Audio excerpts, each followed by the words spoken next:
Voir la rivière gelée, vouloir être un printemps, voir la terre brûler et semer en chantant, voir que l'on a 20 ans, vouloir les consumer, voir passer un croquant et tenter de l'aimer, voir une barricade et la vouloir défendre, voir périr l'embuscade et puis ne pas se rendre, voir le gris des faubourgs, vouloir être Renoir, voir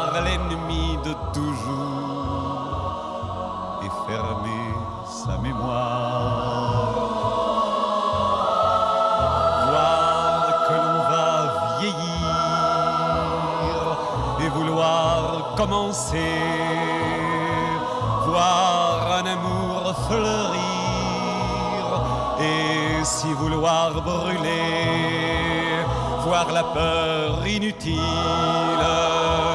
la laisser au crapaud, voir que l'on est fragile et chanter à nouveau.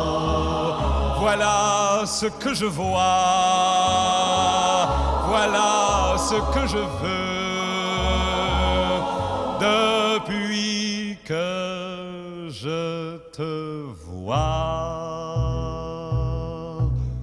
Depuis que je te veux.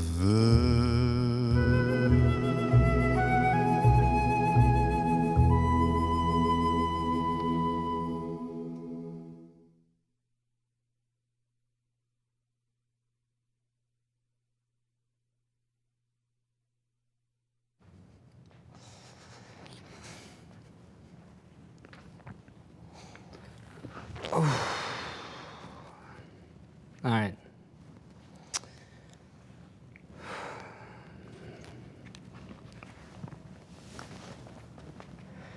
What's up, guys? I'm Ty Besh.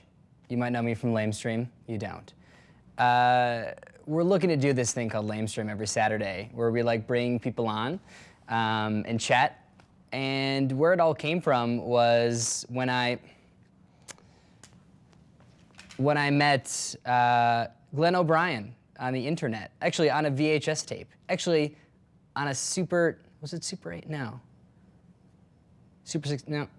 It was on a tape. And when I came into this new company and started editing, I basically had to look at all these TV party episodes by Glenn O'Brien.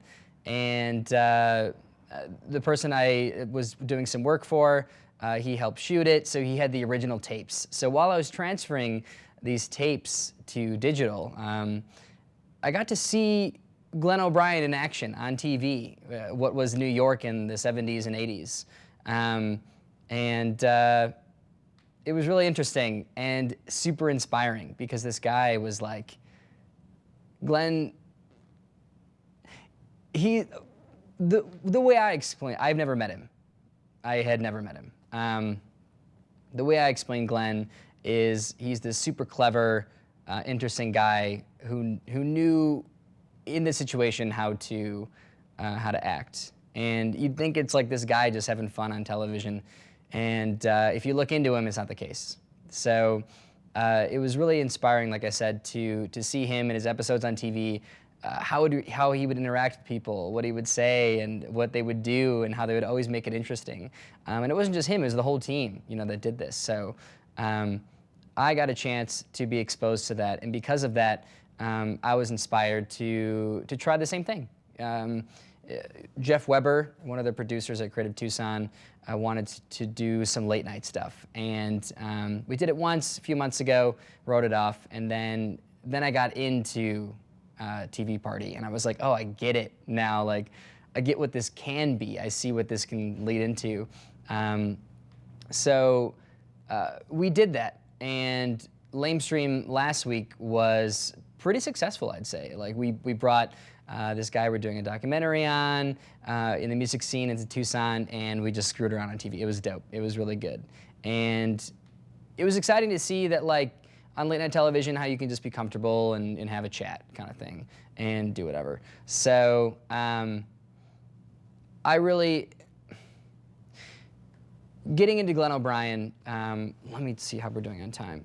Getting into Glenn O'Brien was good because I got to see, it was this Midwest kid from Ohio, got into Georgetown University, and that's where he found his writing and his editing and probably his cleverness, and maybe before that. But it was cool to see that was his history, and then from what I saw, how I got introduced to him, he's on television in New York, screwing around on public television, which was awesome. So obviously he had, I'm sure he had no idea he was going to end up on public television doing that stuff, but really raw, and that's what I appreciated about it. So, and where he came from, kind of thing. I wanted to just come on air. It's just me tonight. I'm running everything right now. I wanted to come on and just recognize him and what he did and how he inspired me, and we'll see where I go with this late night stuff. But if it weren't for him, I don't think I would continue pursuing it. Yeah, seemed like a really cool guy. I wish I could have met him personally. I'll have to inquire with my boss what it was like to work with him and know him as a person. Maybe we'll get my boss on here. I don't know. We'll see. But I really wish I would have known him, just what it was like to interact with him in real life. But it's too late because yesterday, he did pass away from complications with pneumonia, they're saying. So huge loss. And I mean, I encourage you to look up Glenn O'Brien, Vice. What's cool about a lot of these episodes that they compiled and that we're going to release soon, newer episodes that haven't been seen publicly yet. But Vice did pick up a bunch of them, and they picked up the documentary. So I would encourage you, like I said, to Google or go online and do whatever search you want to do. Glenn O'Brien, Vice, there's a nice page on him. There's obviously a ton of articles on him now. You can discover this guy, super cool guy, it seems like. So, like I said, I do encourage you to do that. So let's see how we're doing on time. What I am going to do in the next couple of minutes is there's an episode that Vice has that has been released publicly. So I'm comfortable playing it. It's the Metal Show episode that they did. And this one was interesting because when I was converting this from tape to digital, it destroyed my ears. I was not ready for it. This is one of those things, when you capture a tape in this machine to the computer, the sound just comes on, and you'll see, like, I do encourage you to keep your volume down when we transition into the video, because it's just like, it starts way up here. And that's the cool thing about TV Party is you never knew what you're going to get with an episode. Like, it could have a guest, but you never know what they would do on the episode. That encouraged me as well to just try different stuff and to plan, like, what we do on this episode. Like, doesn't matter who's on. Like, you can do anything with anybody. So that was cool. This Metal Show is just them rocking out and hanging out as usual, but this time literally rocking out. So we'll play that in a minute or two here. Yeah, so shout out to Glenn for being a cool guy and pushing the envelope back in the 70s. I think even late 60s into the 70s. I think he did it for about 6 or 8 years. I should have brought a piece of paper with me. But they were on the air for a while, and really inspiring stuff, like I said. So I wanted to read a quote. We have 2 minutes here. When I was looking into Glenn throughout the last couple months, there was a quote I came across from him, and it really resonated with me personally. I don't know if it will with you, but I wanted to read it because, like I said, this kind of got me, it kind of pushed me into to doing this stuff. So this is from Glenn. Actually, it was published in GQ a while back when he did his style stuff. He didn't do too many articles on style and stuff, but this was in one of them. And it goes like this. Life is a euphemism for social climbing. There's no shame in deliberately scaling the social ladder. That's evolution. We are social animals, and we thrive in the company of others. Finding the best others we can is part of the natural selection mechanism, and it's far safer than rock climbing. And getting to the top of society is like getting to the top of Mount Everest, except you can stay there, usually in comfort. It's an adventure. It's exciting, like sport. If you fail, you don't die. You simply relocate and start over. We'll get into the episode in a second here. Thanks for watching, guys. Shout out to Glenn.